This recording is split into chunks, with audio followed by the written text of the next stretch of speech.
படித்தவன் சூதும் வாதும் செய்தால் போவான் போவான் ஐயோ என்கின்றார் பாரதியார்.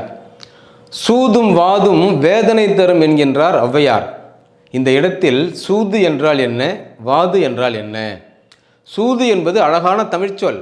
சூது என்றால் சூழ்ச்சி, வஞ்சகம். வாது என்றால் எதிராளியிடம் தன்னுடைய கருத்து மட்டும்தான் உயர்ந்த கருத்து என்று சொற்போர் புரிவது.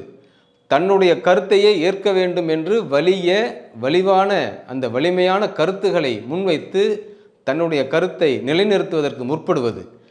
இவ்வாறு சூது வாது, ஒருவன் வாழ்விலே சூது வாது இரண்டையும் இல்லாமல் ஒருவன் தன்னுடைய வாழ்க்கையை அவன் நடத்துகிறான் என்றால் அவனை இந்த உலகம் எவ்வாறு ஏற்கிறது, எவ்வாறு அவனை நடத்துகிறது?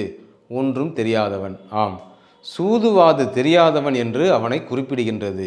அவனுக்கு சூழ்ச்சியும் தெரியாது, தன்னுடைய கருத்தை வலியுறுத்தி பிறரை தன்னுடைய கருத்திற்கு ஏற்ப இணங்கச் செய்யவும் தெரியாது. எனவே சூதுவாது என்றால் ஒன்றும் தெரியாதவன் என்று பொருள் என்று.